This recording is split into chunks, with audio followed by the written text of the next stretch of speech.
안녕하세요. 사건으로 보는 세계사 평택대에서 강의하고 있는 조청현입니다. 오늘은 종교개혁과 절대왕정, 신학로의 개척까지 한번 살펴보려고 합니다. 어, 먼저 종교개혁부터 시작하도록 하죠. 이 여러 가지 배경이 있는데 먼저 이 종교적 배경부터 한번 살펴보도록 하겠어요.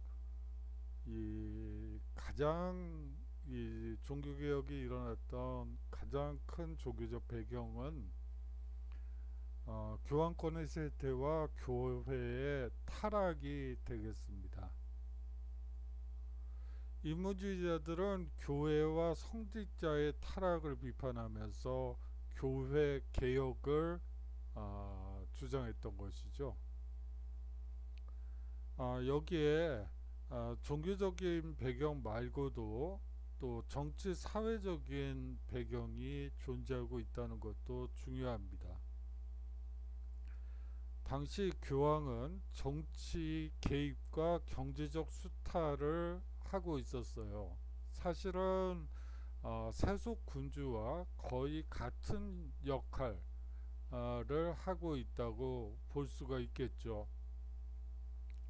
더욱이 왕권이 강화되면서 국왕들은 교황의 간섭에서 벗어나고자 종교개혁을 지지하게 됩니다. 사실은 앞서 얘기되는 것보다도 이 부분이 가장 더 중요하다고 볼 수가 있어요.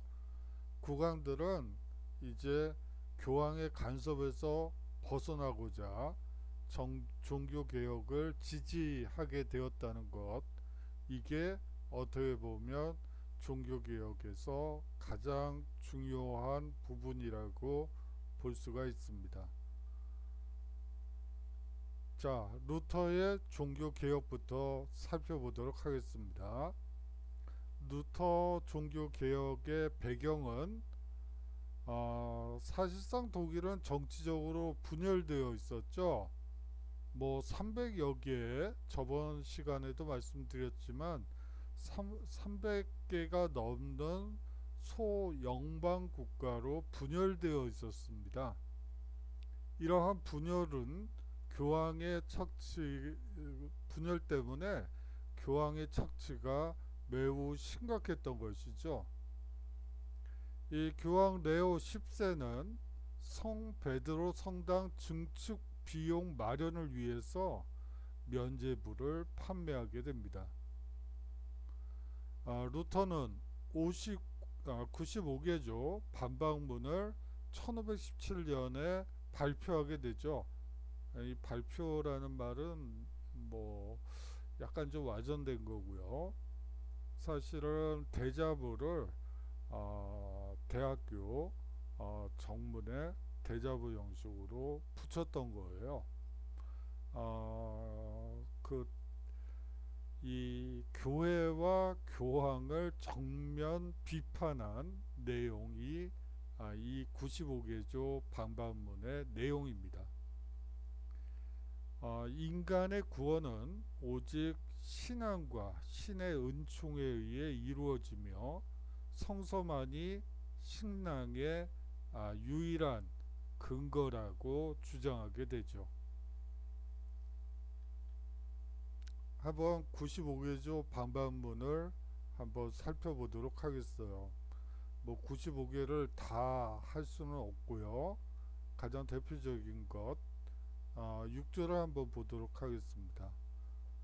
이 교황은 신으로부터 용서된 바를 선언하고 신의 용서를 확증하는 이외에는 어떤 죄도 용서할 수 없다.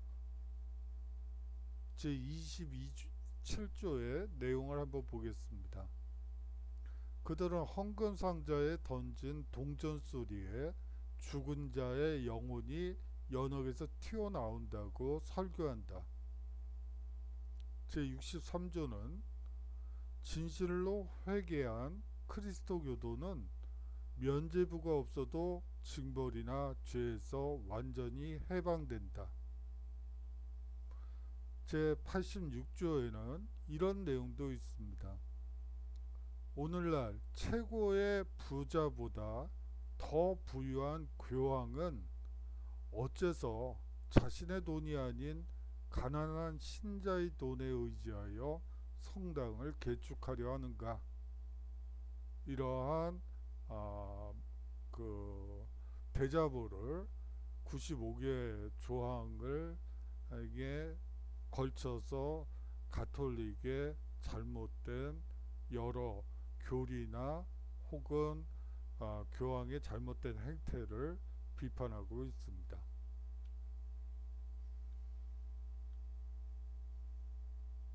자, 그러면 이제 이 면죄부라는 게 도대체 무엇인지 한번 살펴보도록 하죠. 이 중세 후반기에 십자군 종군자나 자선 행위자에게 교황이 발급한 문서입니다. 죄 중에 비교적 가벼운 죄를 교회에 누적된 성인의 공덕으로 면제해 주는 것을 의미하죠.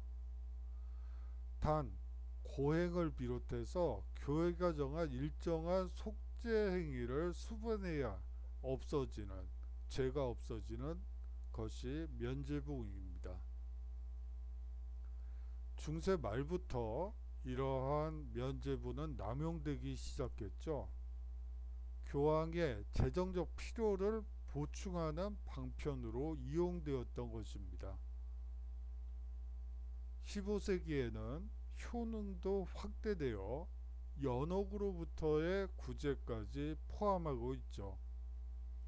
자, 여기서 이제 연옥이라는 개념이 있는데, 이 중세 사회는 한 가지 좀 독특한 특징이 있어요. 여러분들께 한번 말씀을 드려야 될 것 같은데, 모든 게 3분법적이에요. 현대 사회는 2분법적이죠. 찬반, 뭐 상대 나, 뭐 이런 식으로 2분법적인데 중세 사회는 항상 3분법적인 구조를 가지고 있어요.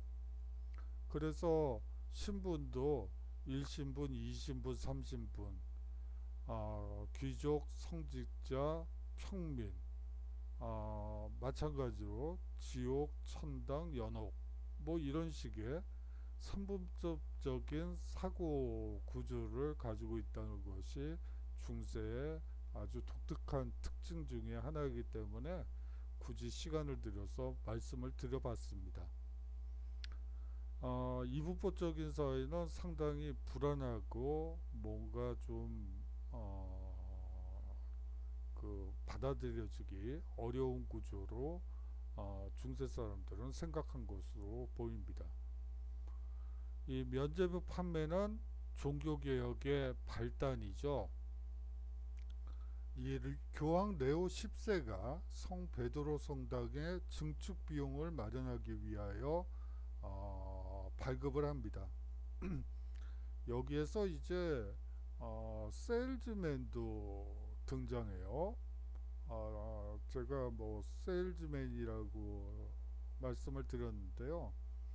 이 당시에 이 성 베드로 성당 증축 비용을 마련하기 위해서 몇몇 사람들을 시켜서 이제 이 면죄부를 판매를 본격화시키게 됩니다. 그런 와중에 어떤 세일즈맨은 이런 얘기들을 하죠. 돈 몇 푼이면 연옥에 있는 그 조상들을 전부 천당으로 보낼 수 있는데 그 몇 푼을 아끼느라고 면죄부를 안 사느냐, 이런 식으로 해서 면죄부를 아주 세일즈 왕이라고 불렸던 분들도 있었습니다. 이러한 것들이 결국은 사실상 면죄부 판매가 종교개혁의 발단이 될 수밖에 없었던 것이죠. 자, 이 루터의 종교개혁의 전개 과정과 결과를 한번 살펴보도록 하겠습니다. 이 1521년에 먼저 아까 말씀드렸다시피 95개조 방법문을 발표를 하죠. 그런데 이제 그 내용을 보고 1521년에 브룸스 국회에서 그 교황청을 지지하는 황제 카를 5세가 루터에 대한 법의 보호를 박탈하게 됩니다. 다시 말하면 공민권을 박탈하게 됐다는 거죠. 그렇게 되면서 루터는 작생공의 성으로 피신하게 됩니다. 여기서 어떻게 보면 가장 중요한 일대 사건이 벌어져요. 그것은 라틴어 성경을 독일어로 번역했다는 점이에요. 우리가 앞서 르네상스 시기에 국민문학의 발달에서 라틴어로 글을 쓰는 게 아니고 영어나 그 모국어를 이용해서 자국어를 이용해서 번역하고 문필 활동을 하는 사람들이 나타났다고 세르반테스와 섹스피어를 통해서 얘기했듯이 사실상 이 루터는 성서를 독일어로 번역함으로써 상당히 중요한 다시 말하면 성서의 보급과 근대 독일어 발달에 공헌하게 됩니다. 그렇기 때문에 종교개혁과 르네상스를 같은 범주에서, 그러니까 이탈리아 르네상스, 서북 르네상스, 동북지역 르네상스, 다시 말하면 종교개혁을 큰 범주의 르네상스 운동으로 보는 학자들도 있어요. 그 정도로 이 작생공의 성으로 피신했다는 건 사실은 별로 의미가 없는지는 모르겠어요. 하지만 그 피신 과정에서 성서를 독일어로 번역했다는 건 상당히 중요한 의의를 가지고 있습니다. 아울러 이 성서의 보급이라는 면에서도 마찬가지죠. 라틴어 성경을 읽을 수 있는 것은 오직 성직자들 뿐이었어요. 그러던 것이 이제 독일어로 번역되면서 일반 대중 중에 독일어를 알고 있는 사람들, 독일어를 알고 있는 사람들은 누구나 읽거나 들을 수 있는 그러한 구조가 되면서 이 보급이 활발해졌다는 점 강조하고 싶습니다. 자, 그리고 이 루터 작생공의 성으로 피신한 이후에 독일에서 농민전쟁이 발발하게 됩니다. 사실 이 루터의 95개조 반박문에 보면 농노제 폐지, 교회세 폐지, 성직자 그 뭐라고 그러죠? 서임권이 농민들이 가져야지 된다는 주장이 있습니다. 평신도들이 성직자를 뽑아야 된다는 그런 내용이 있죠. 그런데 그 내용을 보고 독일 농민들이 이제 루터가 당연히 자기 편을, 농민 편을 들 것이라고 보고 이제 농민전쟁을 하게 되죠.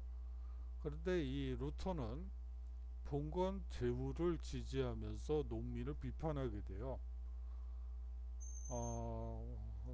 그 영주를, 아버지를 비판하는 사람들은 뭐 찔러 죽이고 뭐 어떻게 하라고 얘기를 하면서 농민들을 비판하죠. 이러한 비판을 통해서 농민의 지지를 상실했다는 점, 이것은 이 루터의 종교개혁에서 상당히 중요한 부분이기도 합니다. 그리고 이러한 독일 농민 전쟁에서 이 농민의 개인을 비판하면서 이제 루터파 교회가 성립하게 됩니다. 제후와 자치도시가 지원에 나섰던 것이죠. 여기서 말하는 자치도시도 사실은 영방국가죠. 그렇기 때문에 제후라고 볼 수가 있습니다. 이러한 제후 세력들이 루터파 교회를 상당히 지지하게 되죠. 그렇게 되면서 루터파 제후들은 슈말칼텐 동맹을 결성하게 됩니다. 그렇게 함으로써 황제 카를 5세와 대립하게 되는 것이죠. 이러한 대립 후에 결국은 아우크스부르크 화의가 1555년에 이루어지게 됩니다. 이 아우크스부르크 화의를 통해 루터파 교회가 공식적으로 공인되게 되는 것이죠. 제후와 도시 지도자에게만 종교 선택권을 부여했습니다. 다시 말하면 일반 평신도들은 종교를 선택할 권리가 없었던 것이죠. 이 도시의 제후들이 가톨릭이면 어떤 도시의 어떤 장원의 영주가 가톨릭이면 그 농노들은 전부 가톨릭을 믿어야 되는 구조예요. 그 제후가 루터파라면 당연히 루터교를 전부 거기에 있는 사람들이 믿어야지 되는 것이죠. 도시의 지배자, 다시 말하면 도시 의회에서 자치의회 혹은 참사원이나 그런 곳에서 만약에 가톨릭을 믿기로 결정을 하면 그 도시민들은 전부 가톨릭 신자여야 돼요. 또 도시 지배자들, 도시 시의회에서 루터파를 믿기로 한다. 그러면 전 시민들은 모두 루터파가 되어지게 됩니다. 다시 말해서 제후와 도시 지배자에게만 종교 선택권을 부여했던 것이죠. 그런데 여기서 또 중요한 것은 선택은 가톨릭과 루터파로만 한정했다는 거예요. 이 루터파 교회가 크게 자리 잡은 것은 북독일과 덴마크 그리고 스웨덴, 노르웨이 등으로 이제 루터파가 전파되게 됩니다. 칼뱅의 종교개혁에 대해서 한번 살펴보도록 하죠. 칼뱅이 스위스 제네바에서 종교개혁에 성공한 것은 1541년의 일입니다. 칼뱅의 교리의 핵심은 성서지상주의라고 볼 수가 있습니다. 성서에 없는 일체의 교리와 의식을 배격했던 것이죠. 또 하나의 교리로는 예정설이 있습니다. 인간의 구원은 신에 의해 미리 정해져 있다는 것이죠. 신의 구원을 확신하고 신의 소명인 자신의 직업에 충실하며 절약과 검소한 생활을 해야지만 된다고 얘기했습니다. 자, 이게 무슨 얘기죠? 자신의 직업에 충실하라는 거죠. 그 직업은 신의 소명이고요. 그런 거예요. 그러면 여러분들 직업은 뭐가 되죠? 공부하는 거죠. 직업이에요. 신의 소명을 확신하기 위해선 여러분들은 열심히 공부를 하셔야 돼요. 언제까지요? 죽을 때까지 학생으로서 열심히 절약과 검소한 생활을 하며 학생 신분으로서 영원히 공부를 해야지 된다는 거죠. 뭐 사실은 상당히 사회적 유동성이나 그런 것들이 이 예정설에는 보이질 않아요. 하지만 이 당시에는 상당히 혁신적인 것이기도 했어요. 어떤 점에서일까요? 바로 부의 축적과 이윤의 추구를 인정했다는 거죠. 부자가 되는 것은 신의 은혜라고 설명하고 있습니다. 상공업에 종사하던 시민층의 지지를 얻을 수 있었죠. 그리고 아울러서 근대 자본주의 발달에 기여하게 됩니다. 한번 칼뱅파의 전파 지역을 한번 보도록 하죠. 영국은 청교도라는 교파가 있었습니다. 칼뱅파죠. 프랑스는 위그노, 스코틀랜드는 장로파, 네덜란드는 고이센이라고 스스로를 불렀습니다. 하지만 이름은 다르지만 모두 칼뱅파라고 생각하시면 될 것 같습니다. 영국의 종교개혁을 살펴보도록 하죠. 배경은 헨리 8세가 자신의 이혼 문제로 교황과 대립하게 됩니다. 개인 문제네요. 뭐 다른 게 아니고 이혼 문제 때문에 교황과 대립했으니까 개인의 문제라고 볼 수가 있겠죠. 한번 전개 과정을 볼까요? 헨리 8세가 수장법을 선포하게 되죠. 1534년이에요. 국왕이 영국 교회의 수장임을 선포하게 됩니다. 그리고 나서는 수도원을 훼손하고 토지와 재산을 몰수하여 왕실 재정을 강화하게 되죠. 이게 핵심이에요. 다시 말해서 수도원을 훼손하고 교회 소속 토지와 재산을 몰수해서 왕실 재정을 강화시켰던 것이죠. 자, 여기서 이제 소위 말하는 젠트리 그룹이라는 그룹이 만들어져요. 토지와 재산을 몰수했는데요. 이거를 왕실이 혼자 다 가진 게 아니고 백성들 중에 땅이 필요한 사람들에게 싼 값에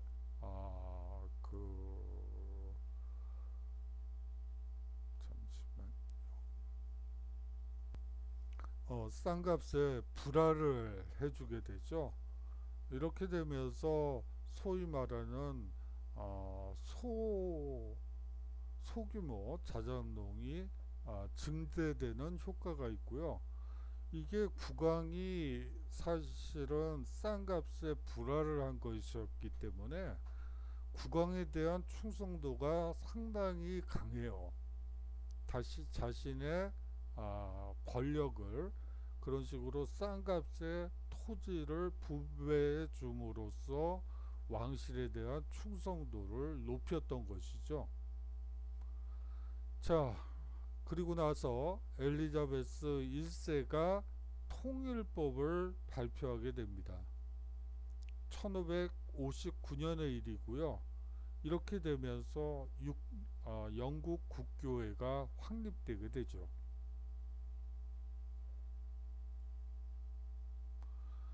영국 종교개혁의 특징을 살펴보도록 하겠습니다. 정치적 목적과 경제적 이해관계가 배경이 됐죠. 이것이 가장 중요한 특징이죠. 정치적 목적과 경제적 이해관계. 신교의 교리와 가톨릭 교리를 절충하게 됩니다.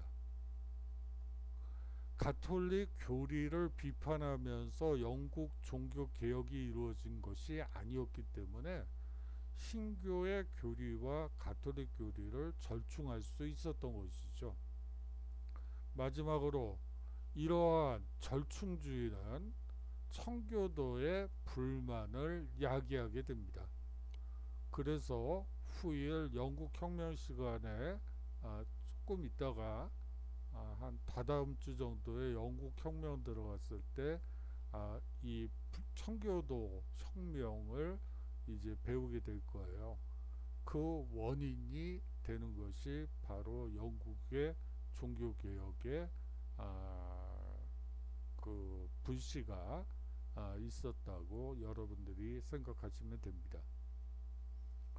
자, 종교개혁에 대한 가톨릭 교회의 대응을 한번 보도록 하죠.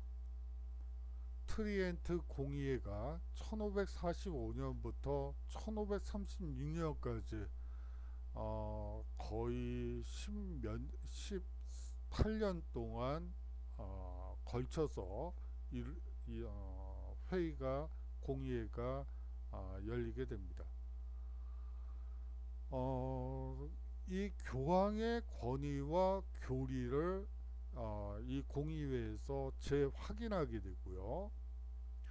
아울러 가톨릭 내부의 폐단을 시정하려고 노력합니다.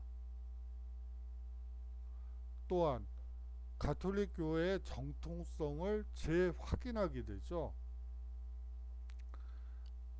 이 트리엔트 공의회에서 이제 종교재판소 설치가 이루어지게 됩니다.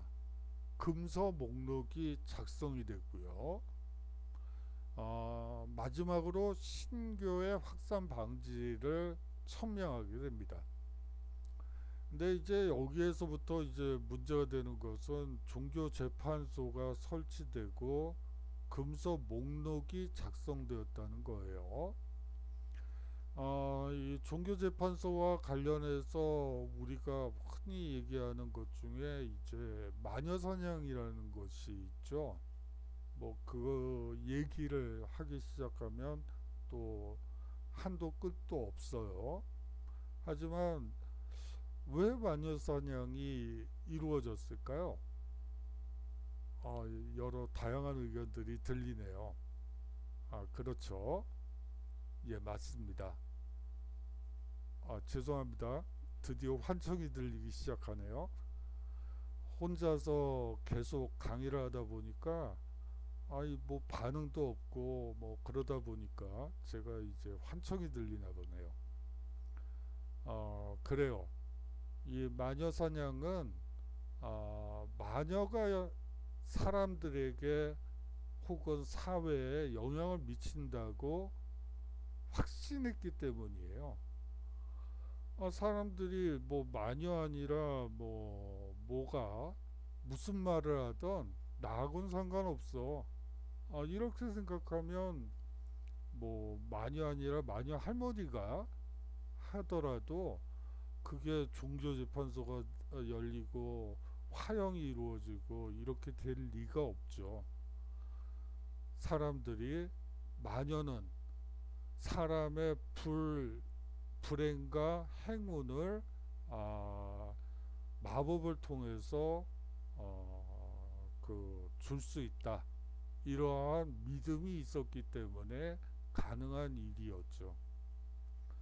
사실 뭐 마녀라는 말도 틀린 말이죠. 마녀사냥이라는 말도 틀린 말이에요. 사실상 마법사 사냥, 우리식으로 하자면 무당사냥이라고 얘기하는 편이 훨씬 더 맞죠. 단지 여성이 차지하는 비율이 조금 더 높았기 때문에 그냥 마녀사냥이라고 얘기하는 것 뿐이지, 사실상 무당, 무속, 그리고 마법에 대한 공격이었다고 생각하시면 돼요. 그러면 마법사들이 하는 일은 도대체 뭐였을까요? 사람을 불행이 있었을 때 사람을 위로해 준다든지 어떤 선택을 해야지 될 때 어떤 게 나을지 뭐 물어본다든지 카운셀러네요. 뭐 예를 들어 어, 말이 새끼를 낳다가 자꾸 유산을 해요. 그러면 그 마법사를 찾아가서 우리 말이 왜 이러죠? 이런 경우에는 어떻게 해야지 될까요? 그러면 이렇게 이렇게 해라. 다시 말하면 수의사의 역할도 하고요. 사람이 병이 들고 뭐 마음의 병이 들던 육신의 몸 병이 들던 병이 들었을 때 가서 어떻게 하면 될까요? 라고 물어보면서 의사가 되죠. 다시 말하면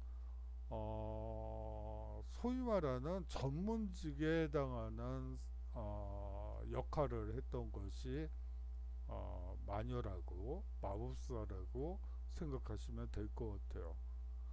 이제 사회가 서서히 전문화되고 세분화되는 과정에서 이제 전문가 그룹이 만들어지게 되죠. 그들에 의해서 다시 말하면 이성에 의해서 이성이란 말은 여기서 쓰면 안 되겠네요. 오해 여지가 있으니까. 그냥 세분화되는 과정에서 전문가를 자처하는 집단들이 그러한 것을 만들어낸 게 아닌가, 더 쉬운 게 아닌가 그런 생각도 얼핏 드네요. 여하튼 이성이 서서히 자리 잡아가던 이성이 확실히 서유럽 사회에 정착되기 그리고 재발견되기 시작한 무렵에 이 종교재판소와 또 마녀사냥이 동시에 이루어지고 있다는 것은 사실 충격적이에요. 여러분들이 과제로 냈던 그 볼테르에서도 이성이 서서히 비이성을 몰아내고 있는데 그럼에도 불구하고 이런 광기가 보이는 것에 대해서 한탄하는 그런 내용을 여러분들이 보셨죠? 뭐 베끼거나 그런 건 아닐 테니까 당연히 보셨을 걸로 생각을 합니다. 자, 예수회를 살펴보도록 하죠. 제가 좀 너무 옆으로 갔네요. 금서 목록. 그래요. 이 예수의 설립은 에스파냐의 이 로열라가 조직했습니다. 이 예수회의 목표는 아시아, 아프리카, 아메리카의 선교 활동을 전개하는 것이었죠.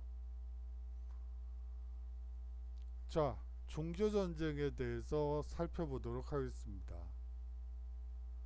신교와 구교 간의 전쟁이었죠. 16, 17세기에 일어났습니다. 위그노 전쟁이 있습니다. 1562년부터 1598년까지 불란서 신교도인 위그노와 가톨릭 교도 간의 내전이었죠. 이 앙리 4세의 낭트 칙령 아주 중요해요. 1598년의 일이에요. 개인에게 신앙의 자유가 허용되었다는 거 아주 중요합니다. 자, 네덜란드 독립전쟁이 또 1572년부터 1609년까지 일어나게 됩니다. 네덜란드의 신교도들이 에스파냐의 가톨릭 강화 정책에 반발해서 독립선언을 하게 되죠. 그러면서 네덜란드 연방공화국이 수립되게 됩니다. 여기서 베스트팔렌 조약이 나오는데요. 국제사회로부터 네덜란드 독립을 인정한 문서고요. 또 앞서 나운트 칙령에서 봤던 개인에게 신앙의 자유를 허용한 국제조약이 베스트팔렌 조약이라고 여러분들이 이해하시면 될 것 같습니다. 아주 중요합니다. 그럼으로써 이제 개인주의가 서서히 사람들에게 영향을 미치게 된다는 점. 자, 마지막으로 30년 전쟁이 있습니다. 1618년에서 1648년까지 30년간 이루어진 전쟁이었죠. 독일 내 신구교도 간의 내전에 덴마크, 스웨덴, 프랑스 신교도와 에스파냐 구교도가 개입하면서 국제전으로 확대되었습니다. 여기서 이제 재밌는 거는 프랑스는 구교도 국가임에도 불구하고 신교도 편에서 전쟁을 했다는 거예요. 사실상 유럽사에서 전쟁사에서 가장 핵심어 중에 하나인 세력 균형 문제가 있기 때문에 프랑스는 구교도가 아니라 신교도 편을 들었다는 거 아주 중요합니다. 다음으로 이 독일은 국토가 황폐화되고 인구가 감소하여 크게 약화되게 되죠. 이 베스트팔렌 조약, 앞에서 얘기했던 이 베스트팔렌 조약으로 30년 전쟁은 종결되게 됩니다. 이 앞서 얘기한 바대로 베스트팔렌 조약은 개인에게 신앙의 자유를 허용하고 네덜란드의 독립을 인정하며 또한 30년 전쟁의 종교를 선언한 조약입니다.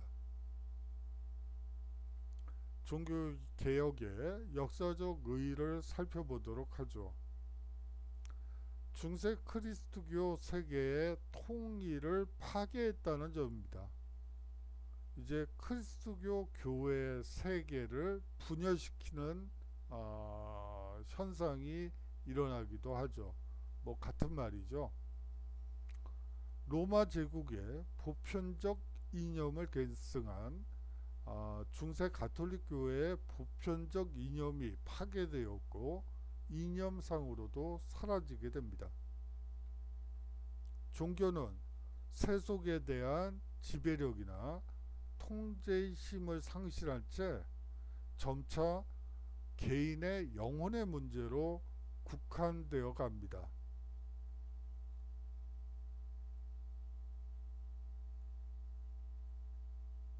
다시 말하면 개인주의가 등장한다고 볼 수가 있습니다. 국가 중심의 세속적 현실적인 유럽 근대 세계가 발전하는데 크게 공헌한 것이 바로 종교개혁이라고 볼 수가 있습니다. 자, 신학로 개척의 배경을 살펴보도록 하겠습니다. 동양산물에 대한 욕구였죠. 이 동양산물 중에 유럽인들을 자극한 것은 향신료와 비단입니다. 동양과의 직접 교역을 통한 막대한 무역 이익을 추구하고 있는 것이 신학로 개척의 배경이라고 볼 수가 있습니다. 동방에 대한 호기심 증대도 큰 하나의 배경이라고 볼 수가 있죠. 프레스토 존의 전설이라든지 마르코 폴로의 동방견문록 등이 흔히들 얘기되는 것이에요. 동방에 기독교 국가가 있어서 어려움이 있을 때, 서구 기독교 세계에 어려움이 있을 때 도와준다, 도와줄 것이다, 뭐 이런 식의 전설이죠. 이거는 아프리카 쪽에도 있고요. 그리고 과학기술의 발달이 또한 신학로 개척의 중요한 배경 중에 하나죠.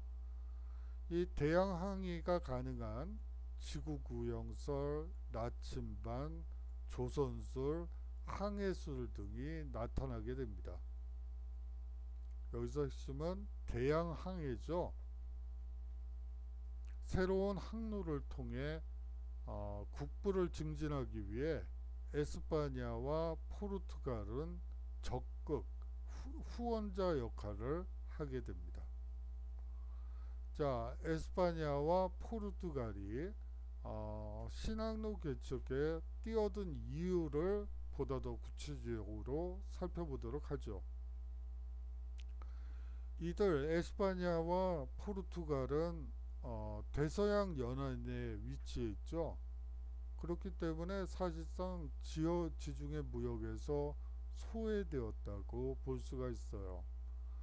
이 말은 무슨 말이냐면, 지중해 무역은 당시까지 사실상 이탈리아 르네상스 운동이 전개되었던 것에서 알 수 있듯이 대부분 이탈리아 도시국가들이 지중해 무역을 독점하다시피 했던 것이죠. 사실상 수입국이지, 대서양 연안에 위치해 있기 때문에 그러한 지중해 무역에서 소외되었다는 점은 에스파냐와 포르투갈이 새로운 항로를 열어야만 하는 가장 큰 이유였던 것이죠. 그렇고요.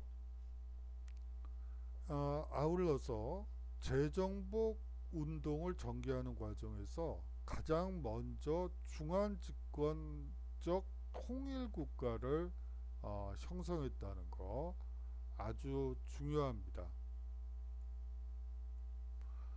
다시 말하면 중앙집권적 통일국가가 수립되면서 소위 말하는 서유럽에서 가장 핵심적인, 그리고 강한 군사력을 갖고 또한 국부가 증진하는 그러한 경험을 하게 된 것이죠. 자, 다음으로 신항로 개척을 재정적 군사적으로 지원 가능한 국력이 되겠습니다. 여기서 이제 가장 중요한 것을 뽑으라고 한다면 저는 이거라고 생각을 해요. 중앙집권적 통일. 여기서 중앙집권 국가들은 많았지만 중앙집권을 통해서 통일을 이룬 국가는 사실은 이 당시에 없었거든요. 그 점이 이 에스파냐와 포르투갈이 신항로 개척에 뛰어든 그래서 성공할 수 있었던 배경이라고 생각을 합니다. 자, 인도 항로 개척이냐 아니면 아메리카 대륙 발견이냐, 포르투갈의 인도 항로 개척 그리고 에스파냐의 아메리카 대륙 발견을 한번 살펴보도록 하죠. 자, 항해왕 엔리케라는 분이 있어요. 이 사람은 15세기 초부터 아프리카 서해안에 탐사대를 파견하게 됩니다. 아프리카. 아울러 바르톨로메우 디아스는 아프리카 남단의 희망봉을 발견하게 되죠. 1488년의 일이에요. 다음으로 바스코 다가마는 아프리카 희망복을 돌아 인도의 캘리컷에 도착하게 되죠. 이것이 1498년의 일입니다. 에스파냐의 아메리카 대륙 발견을 한번 보도록 하죠. 콜럼버스는 에스파냐 여왕의 후원을 받아 서인도 제도에 도착하게 됩니다. 그것이 1492년의 일이죠. 아울러 마젤란 일행은 최초로 세계 일주를 성공한 사람이죠. 이게 세계 일주를 했다는 게 중요하다기보다는 더 중요한 게 있죠. 바로 세계가 둥글다는 것을 어떻게 해요? 경험적으로 입증했다는 거예요. 뭐 말로는 세계가 둥글다고 할 수 있겠죠. 하지만 실제 몸으로 배를 타고 혹은 자전거를 타고 혹은 범선을 타고 지구를 한 바퀴 돈 사람은 이전까지는 없었던 거죠. 그런데 마젤란이 직접 세계가 둥글다는 것을 몸으로 보여줬죠. 물론 마젤란은 세계 일주에 성공하진 못해요. 필리핀 인근에서 해적한테 죽임을 당하죠. 하지만 여하튼 마젤란 일행이 세계가 둥글다는 것을 경험적으로 입증한 것은 사실입니다.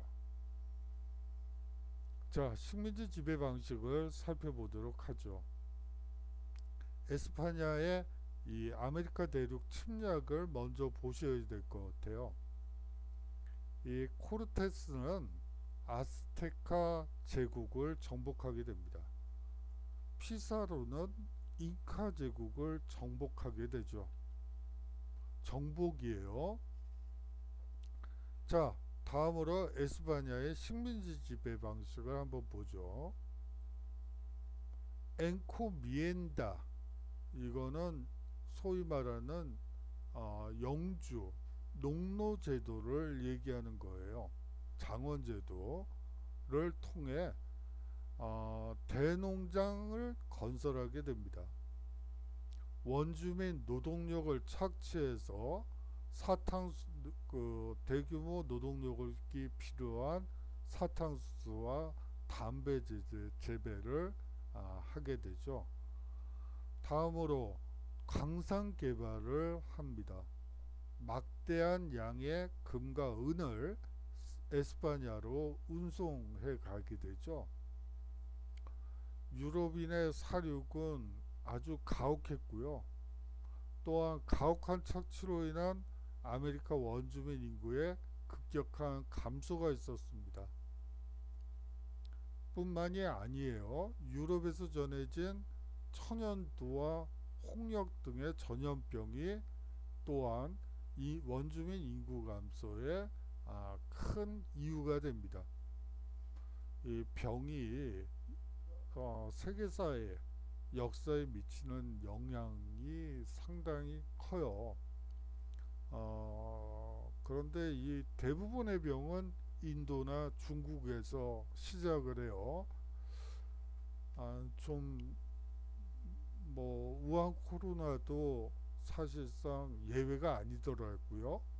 뭐 여하튼 중국 아니면 인도에서 대부분의 전염병이 시작이 되고 대부분은 쥐를 통해서 뭐 전파가 되는 걸로 돼 있는데 홍역은 뭐 아니겠지만 여하튼 그렇게 돼요. 그런데 예외 없는 법칙이 없어서 좀 그래요. 우한 코로나가 또 중국에서 발생을 했으니까 뭐 그러네요. 뭐 만나면 또 뭐 자연스럽게 이 부분은 다시 얘기가 돼야지 될 부분인 것 같습니다. 포르투갈의 아시아 진출을 한번 보도록 하죠. 간접 지배 방식을 채택하고 있다는 게 중요해요. 자, 에스파냐는 어땠죠? 직접 가서 원주민을 착취하고 대농장을 건설해서 사탕수수 심고 담배 재배시키고 광산에 노동자로 끌고 가가지고 그냥 금은 하고 뭐 그런 식의 직접 지배 방식이었다면 이 포르투갈의 아시아 진출은 사실상 간접 지배라고 보시면 되겠습니다. 이 간접 지배라는 것은 간단히 말하면 거점 항구만 장악하는 것이죠. 그 거점 항구를 통해 향신료 무역을 독점하게 됩니다. 노예 무역과 삼각 무역을 한번 보시도록 하죠. 노예 무역은 사실상 8세기 이슬람 상인에 의해 시작됐다고 해요. 이 아프리카 노예 무역을 얘기를 합니다. 신학로 개척 이후 유럽인에 의해 본격화되죠. 이 노예 무역의 목적은 아메리카 원주민의 감소로 아까 전염병과 또 여러 곤란한 또 상황 때문에 착취 때문에 사실상 많이 죽었죠. 그러한 부족해진 노동력을 아프리카 흑인 노예로 충당하려고 했습니다. 주요 국가는 15세기에는 포르투갈 상인이 독점했고요. 이후 네덜란드, 영국, 프랑스 상인으로 확대되었습니다. 이 삼각무역은 대서양을 가로질러 유럽, 아메리카, 아프리카를 잇는 삼각무역을 여기 성립된 것이죠. 유럽에서 아프리카로 구슬이라든지 면직물을 갖다주고 그 다음에 아프리카에서 노예를 충당한 다음에 이제 노예선을 가지고 아메리카에 가서 이제 뭐 거기서 나는 담배 그리고 옥수수 뭐 이런 것들 그리고 금은보화를 가지고 이제 유럽으로 돌아오는 이러한 삼각무역 구조가 이제 정착되었다고 볼 수가 있습니다. 이 삼각무역이나 뭐 이런 부분을 제대로 이해하려면 어린이 책 중에 제가 요 근래 읽었던 것 중에 그 슈퍼로드라는 책이 있어요. 그 책에 황금길이라는 테마가 있던데 거기에 아주 잘 그 과정이 잘 드러나서 아주 재밌게 읽었던 기억이 나요. 한번 여러분들도 읽어보셨으면 하는 바람은 있어요. 거기에는 뭐 비단길도 있고요, 뭐 황금길도 있고, 뭐 바닷길도 있고, 또 아프리카 교역로에 대한 얘기도 있고요. 뭐 여러 가지 얘기들이 있어서 5가지 길을 소개한 책이 있더라고요. 그래서 이제 문명 교류와 관련해서 어린이들이 읽으면 좋은 책인데 뭐 어른들이 읽어도 상관은 없을 것 같아서, 그리고 내용 자체가 그렇게 뭐 쉽지는 뭐 쉽다고 어린이 책이니까요. 비단, 향신료, 소금길, 비단길, 향신료길, 소금길, 그리고 황금길, 찻길, 차의 길이죠. 그렇게 나와 있는 어떻게 보면 길의 역사라고 볼 수가 있습니다. 자, 그러면 신항로 개척의 결과를 한번 살펴보도록 하겠습니다. 유럽 중심의 세계 경제 체제가 성립했던 곳이죠. 아울러 근대 자본주의가 발전하게 됩니다. 가격혁명이란 게 있죠. 뭐 쉽게 얘기하면 인플레이션이 나타나기 시작했다는 거죠. 신항로 개척 이후 아메리카 대륙에서 유럽으로 금과 은이 막대한 양으로 쏟아져 들어오면서 물가가 폭등한 것을 얘기합니다. 봉건 지주가 타격을 받게 되죠. 노동 물 부역, 노동물 지대 혹은 생산물 지대에서 이 복원 영주들이 돈이 많이 필요하니까 시장에서 뭘 사기 위해서 현금 지대로 바꾸게 됩니다. 그렇게 되면서 인플레이션이 이루어지면서 사실상 물가가 폭등하니까 결국은 봉건 영주가 돈을 걷어봤자 그 돈으로 살 수 있는 것들이 한정될 수밖에 없죠. 아주 작아지는 거죠. 그렇게 되면서 농노의 지위가 향상되고 상공 시민계층의 지위가 향상된다고 보시면 될 것 같아요. 뭐 이 당시의 인플레이션율은 상당히 낮아요. 30년간 10%인가 뭐 그랬던 걸로 기억을 해요. 지금 기준으로 보면 뭐 그렇게 많이 인플레이션이 심하다라고 보기는 어렵겠죠.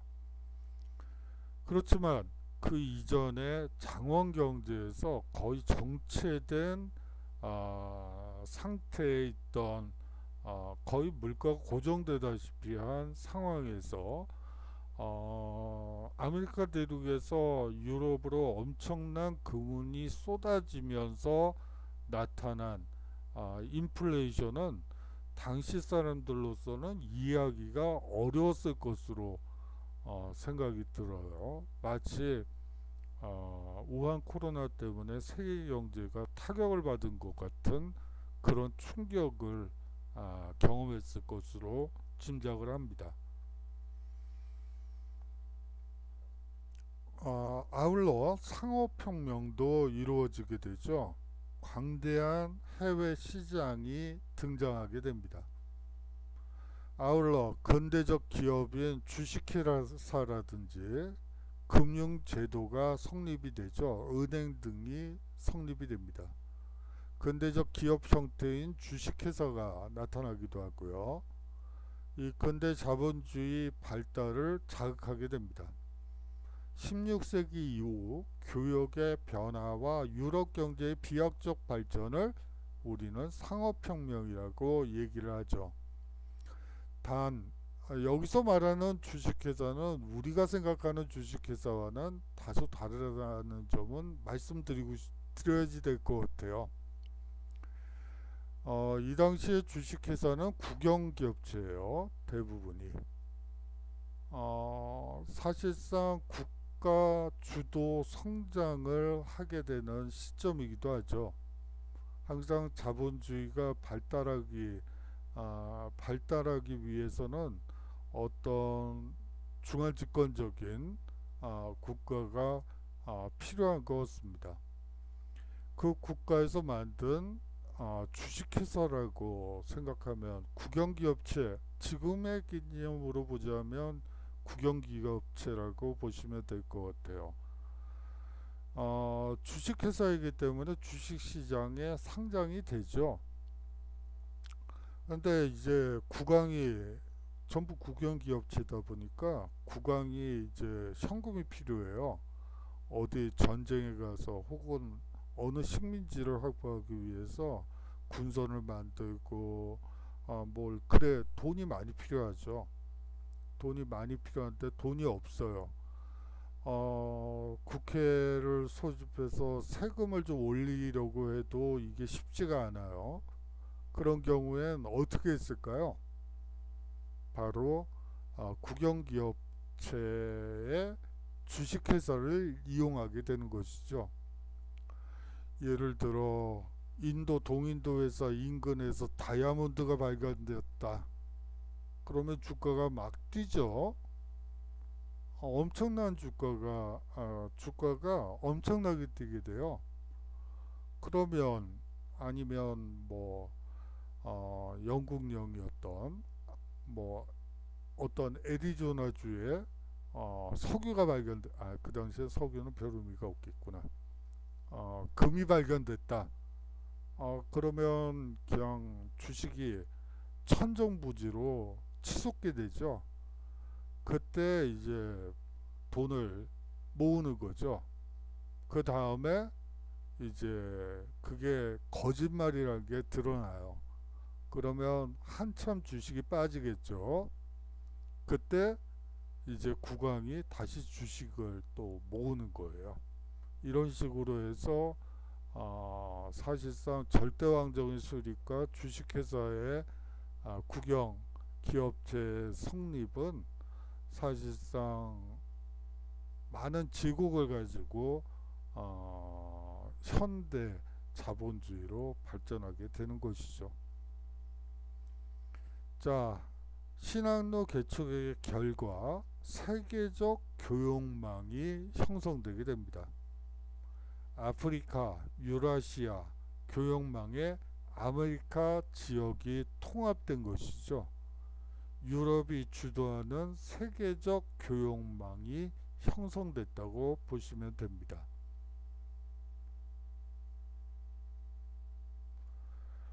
자, 절대 왕정의 성립을 보도록 하겠습니다. 16, 18세기에 걸쳐서 절대 왕정이 성립하게 되는데요. 강력한 왕권 중심의 정치 체제를 얘기합니다. 이 성립 배경을 보시면 중세 말부터 상공업이 발달하죠. 성장한 시민계층과 결탁한 국왕의 권력이 강화되게 됩니다. 이 절대 왕정은 몰락하는 봉건 귀족 세력과 성장하는 시민계층 간의 세력 균형이 이루어진 상태에서 그 토대 위에서 절대 권력을 장악한 국왕이 등장하게 되는 거예요. 만약 그러한 균형이 붕괴되면 어떤 현상이 벌어질까요? 바로 시민계층이 더 강해지면서 혁명이 일어난다고 보시면 돼요.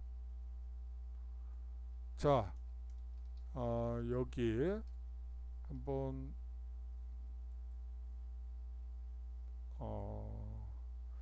못 그리는 그림이지만 한번 그려보도록 하겠습니다. 자, 이게 뭘로 보이세요? 신전인데요. 여기에 절대 왕이 있죠.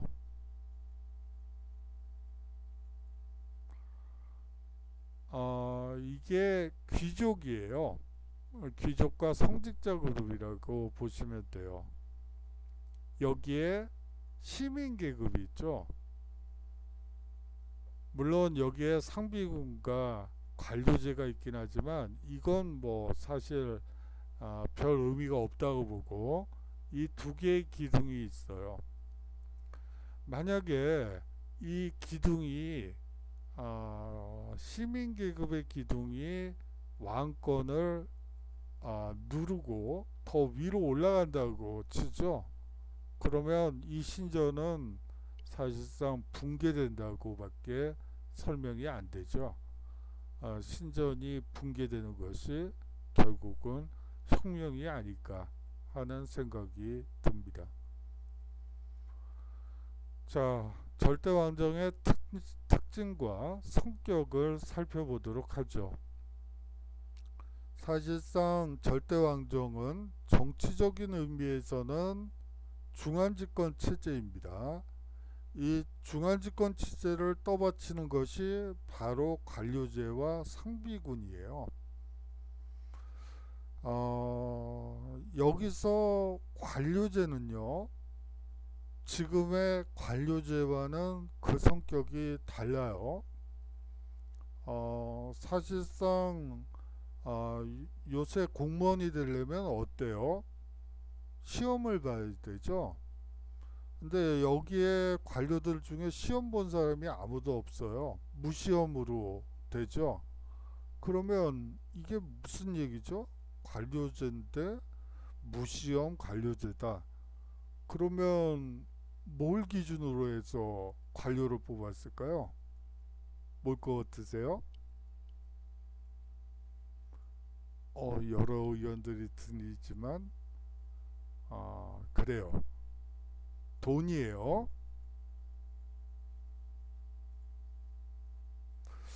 다시 말하면 국왕에게 후원금을 바치는 사람들에게 관료의 그 공무원 자격을 줬던 것이에요. 볼테르 같은 사람은 그 동양의 과거제에 대해서 그렇게 부러워할 수가 없었어요. 개인의 능력을 중시하는 사회가 동양 사회구나. 그 능력만 있다면 누구나 과거 시험을 볼 수 있고, 그러네. 지금의 유럽과는 너무나 생판 다르네요. 뭐 이런 식으로 얘기를 하죠. 돈이 기준이다 보니까 어떤 현상이 벌어지냐면 계속해서 공무원을 뽑아야 되잖아요. 그러니까 뭐 코스연 담당 차관부터 시작해서 차관이 한둘이 아니에요. 장관도 한둘이 아니에요. 뭐 구두 담당 장관도 한둘이 아니에요. 뭐 그렇고요. 이 상비군도 좀 성격이 현대와는 다르죠. 요샌 어떻죠?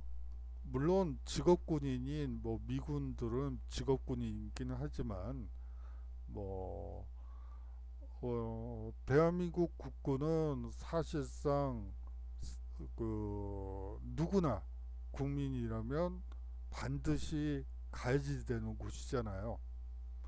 근데 이 당시에 상비군은 전혀 그런 성격이 아니에요. 오히려 용병에 가깝다고 생각하시면 될 것 같아요. 뭐 심지어 앞서 종기전쟁에서 봤던 30년 전쟁 있었잖아요.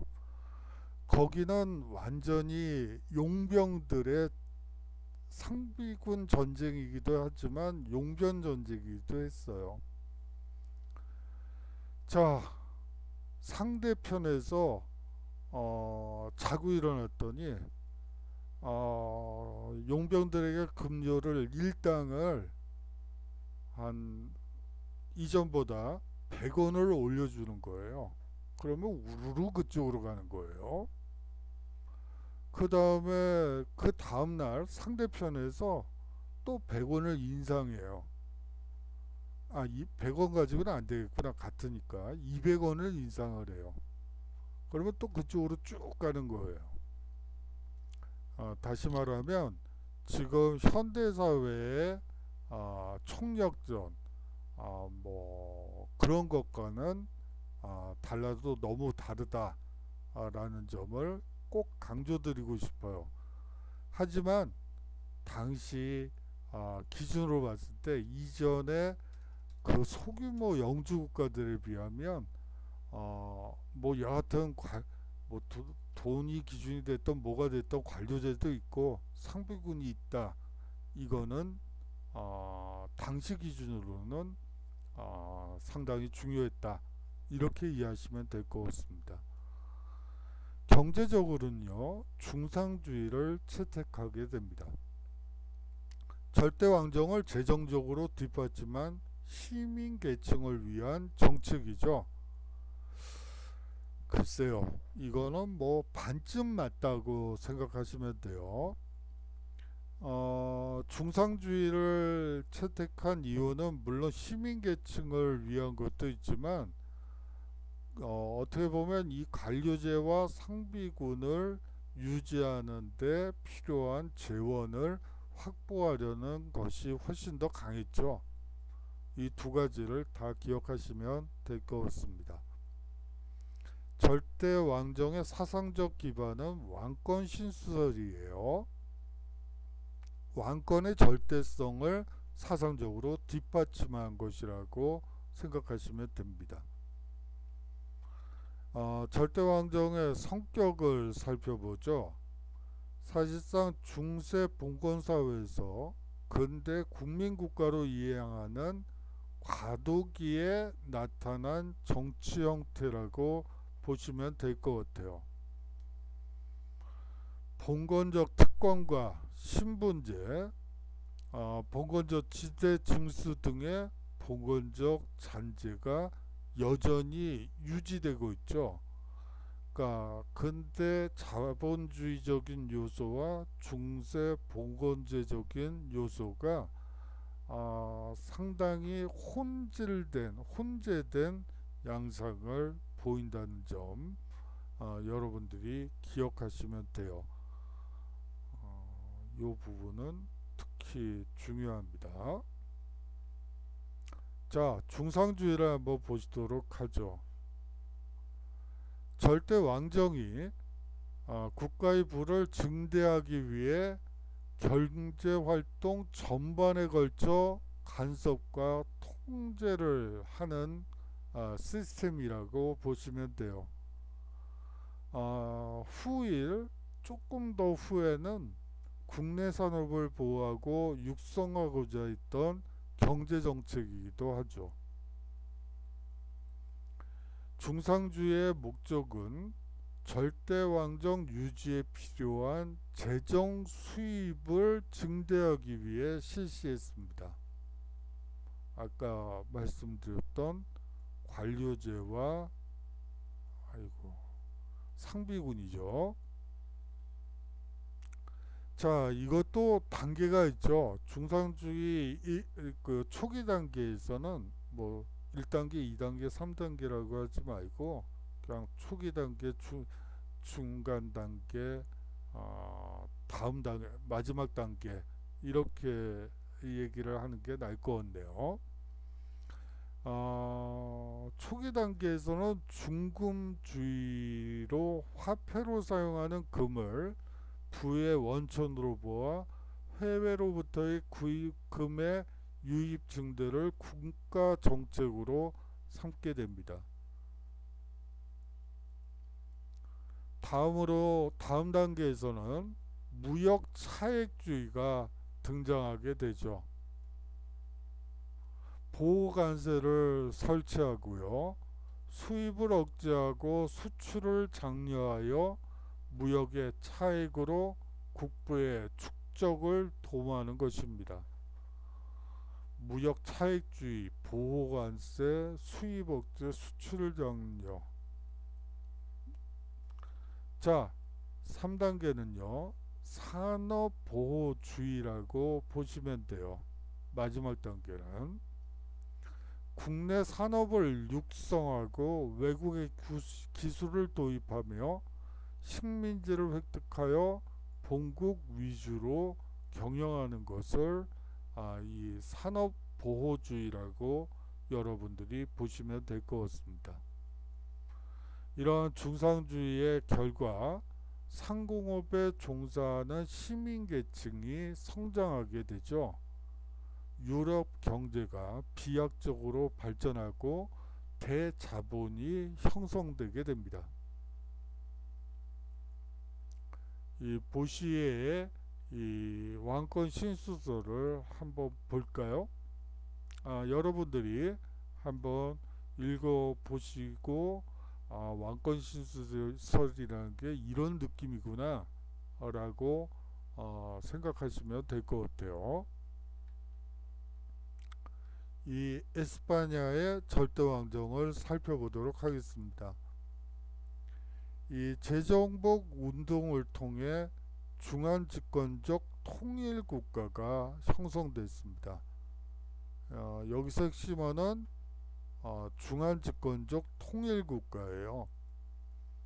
한 번도 나타난 적이 없었던 국가의 형태라고 유럽에서는 보시면 됩니다.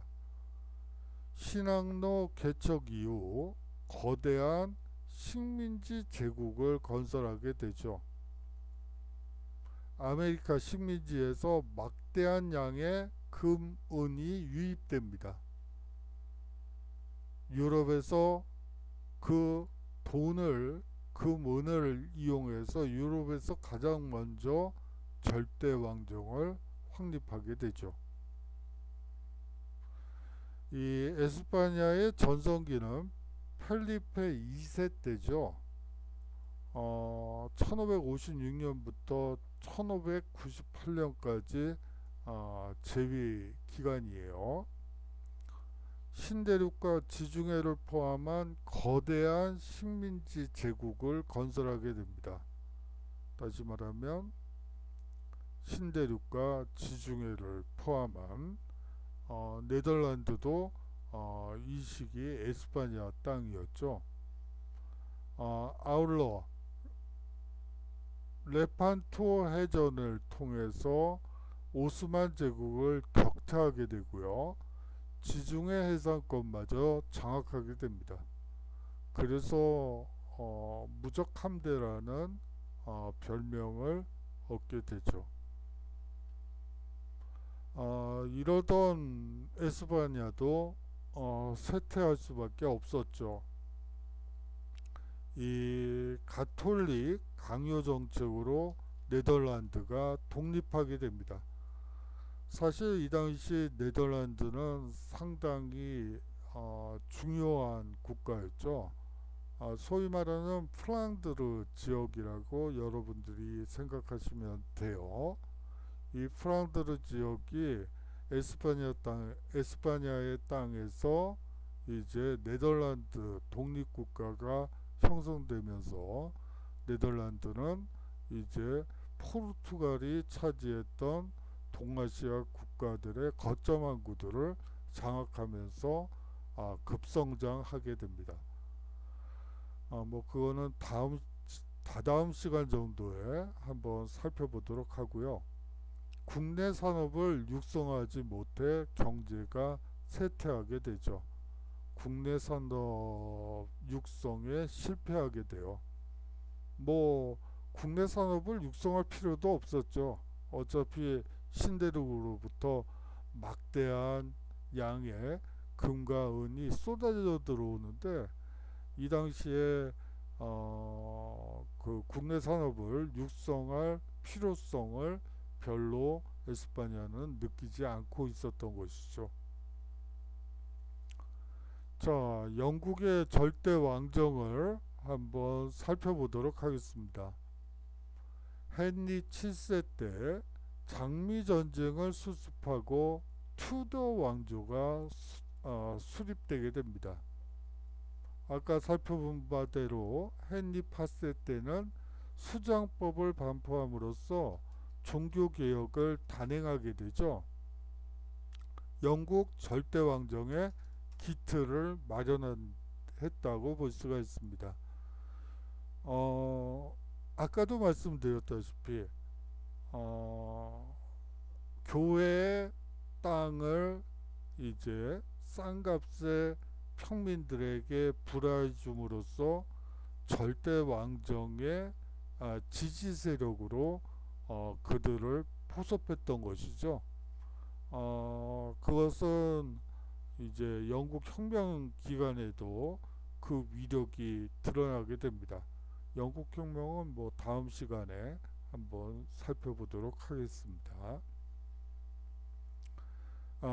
영국 절대왕정의 전성기를 이끈 왕은 엘리자베스 1세입니다. 통일령을 반포하여 영국 국교회를 확립하게 되죠. 우리식으로는 성공회라고 하죠. 영국 성공회를 확립하게 됩니다. 에스파냐의 무적 함대를 격파함으로써 해상권을 장악했다는 것도 상당히 절대왕정 수립에 있어서는 중요한 요소예요. 아울러 동인도 주식회사를 설립하여 해외시장 개척에 나서게 됩니다. 앞서 얘기한 바대로 이 동인도 회사도 국영기업체라고 여러분들이 생각하시면 돼요. 이 장미전쟁은 랭카스커가 홍장미파와 잠깐만요. 파는 아니고요. 홍장미와 요크가 백장미파에 의해 왕위 계승 싸움이었습니다. 깃발이죠. 깃발에 홍장미와 백장미가 그려져 있기 때문에 이렇게 붙여진 거예요. 결과적으로 투도 왕조가 성립이 되고요. 이 봉건 제후 세력이 약화돼요. 그게 그럴 수밖에 없는 게 장미전쟁 바로 전해가 백년전쟁이었거든요. 백년전쟁과 장미전쟁을 거치면서 사실상 제후 세력들이 전쟁터에서 많이 죽게 돼요. 그러면서 중앙 집권 체제의 토대가 확립되게 되는 것이죠. 프랑스의 절대왕정을 살펴보도록 하겠습니다. 앞서 앙리 4세가 낭트 칙령을 반포했다는 것은 말씀드린 바 있죠. 위그너와 가톨릭 교도 간의 내전의 종식을 의미하는 것입니다. 이러한 낭트 칙령을 통해서 절대왕정의 기초가 마련되었다고 보시면 될 것 같아요. 전성기는 루이 14세 시기입니다. 왕권 신수설을 신봉하여 지문국 국가다 라고 주장했죠. 루이 14세는 중상주의 정책을 실시하게 됩니다. 콜베르 등 재상으로 등용하게 되죠. 중상주의를 통해 국가 재정을 확보하고 상비군을 육성하게 되고요. 그 결과 유럽의 최강국으로 성장하게 됩니다. 이 루이 14세 시대는 화려한 궁정 문화가 발달했죠. 대표적인 건축은 베르사유 궁전 건축입니다. 이 루이 14세는 태양왕을 자처했었죠. 하지만 루이 14세는 패착도 많았어요. 한번 패착을 보면 이 낭트 칙령을 폐지하게 됩니다. 다시 말하면 종교를 개인의 선택의 문제에서 이게 폐지됐다는 것은 국가 종교가 가능해지는 그러한 구조로 바뀌었기 때문에 상공업에 종사하던 위그노가 이 루이 14세 시기에 대거 해외로 망명을 하게 돼요. 이 몇십 년 전에 기억이 있잖아요. 내전이 일어났을 때 위그노가 얼마나 당했는지 잘 알고 있던 위그노들은 그러한 내전에서 벗어나기 위해서 해외로 망명하게 되고 국내 산업에 큰 타격을 가하게 됩니다. 아울러 잦은 전쟁으로 국력이 소모되고 만성적인 재정난에 허덕이게 되죠. 사실 프랑스 혁명이 일어나게 되는 프랑스 혁명이 일어나게 되는 원인 중에 하나가 루이 14세 시대에 누적된 이 만성적인 재정난이 루이 16세 시대에 터진 것이라고 보시면 될 것 같아요. 요 부분은 여러분들이 한번 읽어봐 주시면 될 것 같고요.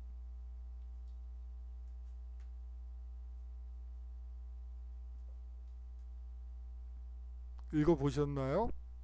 예. 동유럽의 절대왕정을 살펴보도록 하겠습니다. 우리가 보통 계몽 전제 군주제라고 얘기하는 것이죠. 이 동유럽 절대왕정이 성립된 시기는 17세기 중반 이후부터예요. 뭐 사실 서유럽보다는 다소 늦죠. 한 2세기 정도, 2, 3세기 늦는 것이라고 보시면 됩니다. 그렇다면 왜 늦게 되었을까요?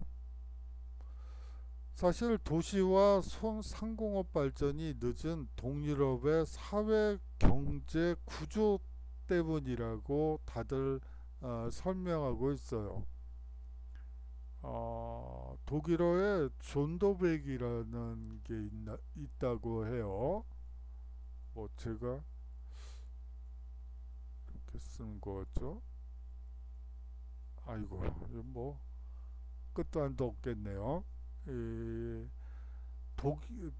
동유럽이 가지고 있는, 독일이 가지고 있는 이 도시와 상공업 발전이 늦어져서 자본주의가 성숙하지 못했고, 그로 인해 나치 지배 체제가 가능했었다. 이게 그 존도백의 핵심 논리예요. 동유럽을 설명하면서 항상 빠지지 않고 나오는 용어죠. 거기에 대해서도 뭐 말들이 많긴 하지만 일단 동유럽의 사회 경제 구조가 결국은 계몽전제군주제를 만들었다라고 이해하시면 될 것 같아요. 서유럽은 도시와 상공업 발달로 인한 시민계급이 성장하여 하면서 귀족과 대립하죠. 그래서 서서히 농노제가 폐지되게 됩니다. 서서히.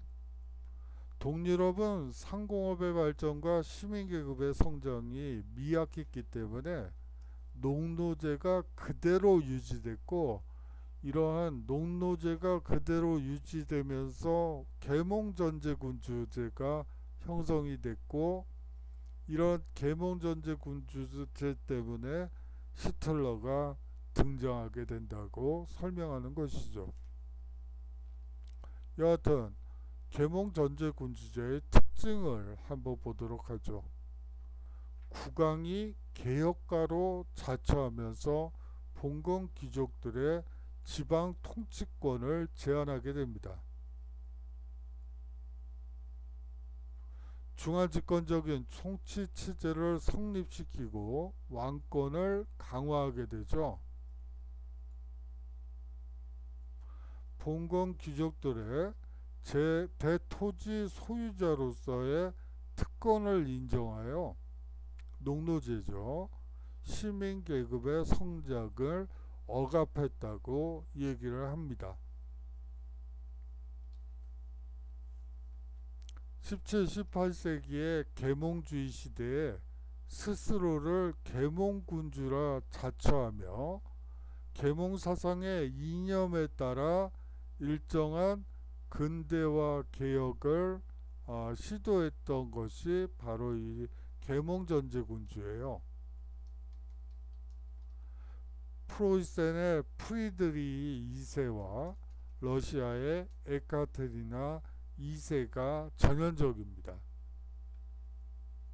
일반적으로 계몽전제군주는 절대주의의 성립, 전개 과정에서 시민계급의 성숙이 늦거나 자본주의의 발전이 뒤진 뒤처진 단계의 나라에서 봉건 계급의 정을 누르고 위로부터의 개혁자로서 출현했다고 보고 있습니다.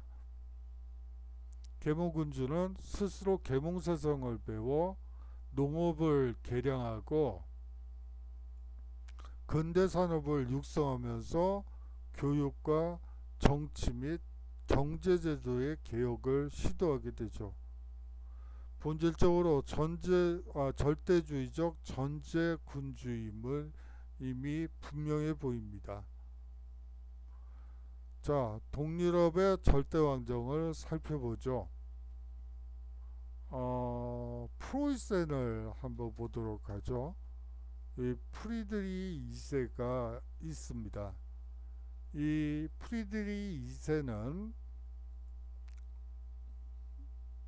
오스트리아 왕위계승 전쟁과 7년 전쟁을 통해 슐레지엔 땅을 획득하게 됩니다. 이 프리드리히 2세는 계몽사상의 영향을 받아 스스로 국가 제일의 공복으로 자처하죠. 요거 얼마 전에 선거가 끝났을 때 요 근래는 이런 표현은 잘 안 나오더라고요. 공복. 그렇게 얘기들을 하죠. 여하튼 국내 산업을 적극 육성하게 됩니다. 프리드리히 2세 프로이센이요. 오스트리아는 신성 로마 제국 황제의 자리를 독점한 합스부르크 왕가가 지배하고 있습니다.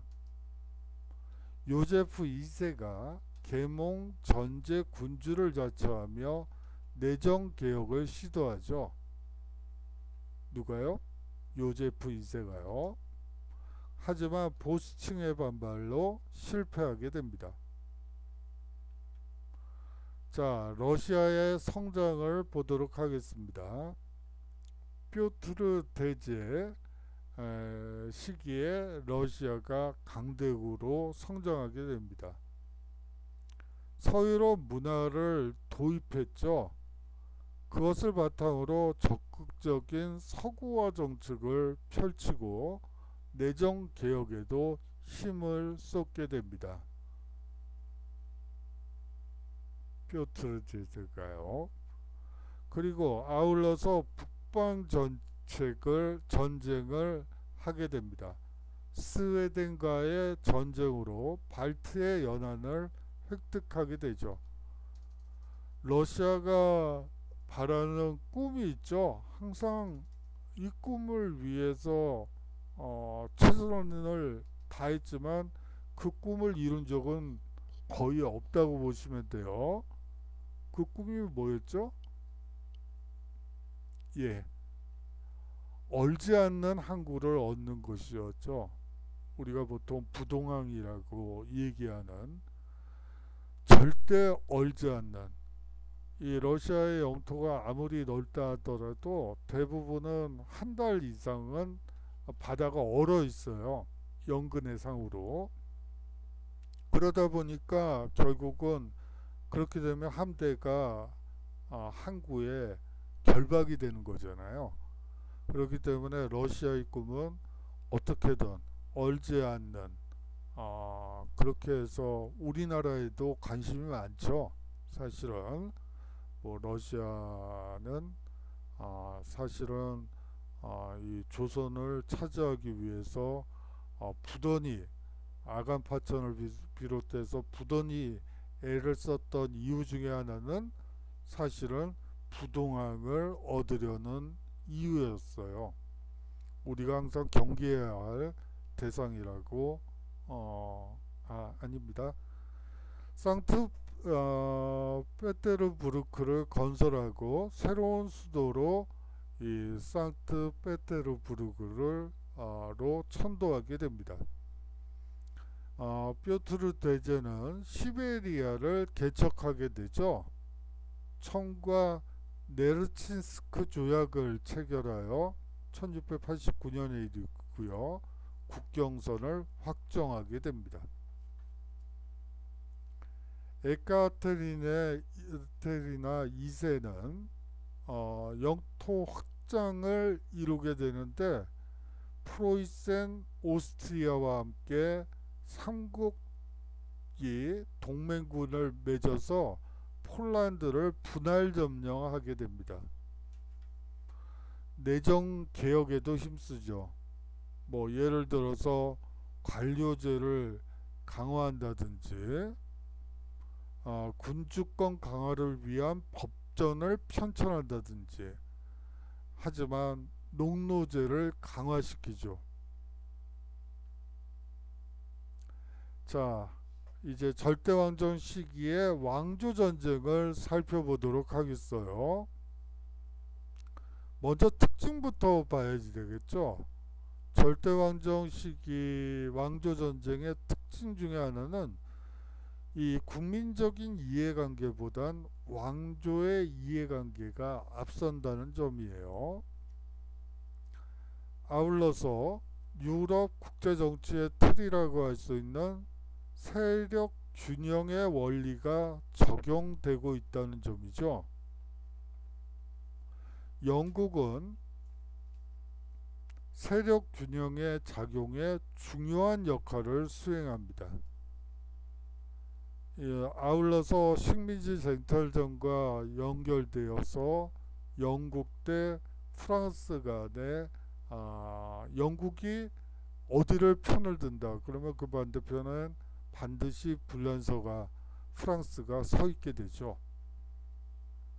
자, 대표적인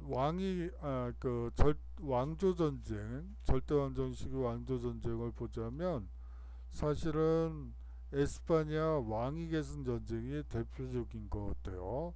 1701년에서 1713년까지 이루어진 전쟁이죠. 발단은 루이 14세의 손자인 펠리페 5세가 왕위를 계승하면서 불거지게 됩니다. 혹시 불란서와 에스파냐가 같은 나라가 되는 거 아니야? 이런 의심이 들었던 것이죠. 그렇게 되면서 프랑스, 에스파냐가 동맹을 맺고요. 영국, 그 반대편에 영국, 오스트리아, 네덜란드가 편을 들게 같은 편이 됩니다. 이 전쟁을 통해서 위트 레흐트 조약이 1713년에 체결되게 됩니다. 루이 14세의 손자는 두 나라, 즉 에스파냐와 프랑스를 통합하지 않는다는 조건으로 에스파냐 왕위를 계승하게 됩니다. 여기서 가장 중요한 것은 영국이 캐나다의 토대가 될 식민지를 불란서로부터 획득했다는 점이에요. 우리가 보통 퀘벡이라고 얘기하는 곳입니다. 아울러 에스파냐로부터는 영국이 지중해의 관문이라고 불리우는 지브롤타를 획득하게 됩니다. 이렇게 되면서 영국은 캐나다와 지브롤터를 가짐으로써 해양 국가로서 막강한 힘을 발휘하게 되는 계기가 되죠. 다음으로는 오스트리아 왕위 계승 전쟁을 살펴보도록 하겠어요. 1740년에서 48년까지 있었던 것입니다. 전쟁입니다. 발단은 마리아 테레지아가 오스트리아의 제1을 왕위를 계승하자 이에 바이에른 선제우가 프랑스의 도움을 얻어 황제 계승권을 주장하였으며 프로이센은 그 여세를 몰아 그 싸움을 하고 있는 과정에서 슐레지엔을 점령하게 됩니다. 전쟁은 프로이센 더하기 이 프로이센과 프랑스가 한 편이었고요. 그리고 에스파냐까지 묶어서, 그리고 오스트리아와 영국이 동맹을 맺게 됩니다. 그러면서 사실상 아헨 조약이 체결되게 되죠. 1748년의 일이고요. 마리아 테레지아의 왕위 계승을 인정하고 프로이센이 슐레지엔을 차지하게 됩니다.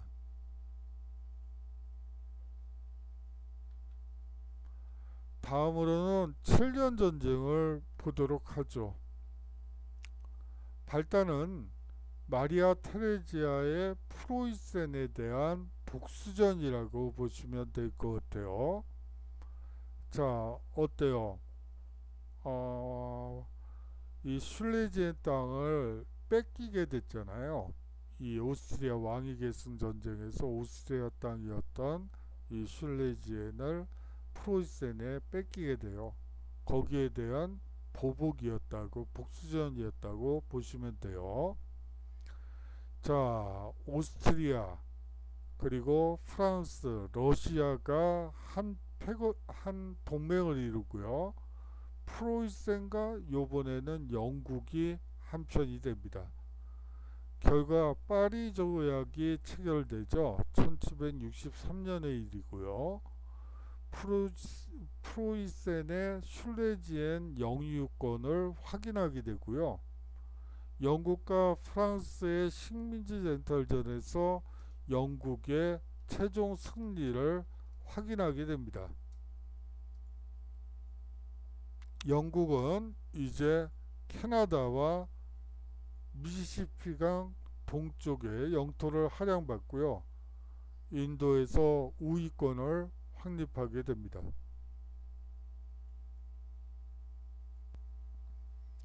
자, 이제 과제를 얘기를 해야지 되는데, 사실상 종교개혁에서 앞서 르네상스에서 이탈리아 르네상스와 서북 그리고 동북 지역 르네상스가 다르다고 말씀을 드린 바 있습니다. 그리고 종교개혁도 큰 범주의 르네상스 운동으로 보는 것이 합리적이라고 제 개인적인 생각을 말씀드린 바 있는데요. 여러분들이 그 차이와 공통점을 한번 간단하게 쓰셔서 제출해 주시면 좋을 것 같아요. 자, 장시간 동안 수고 많으셨고요.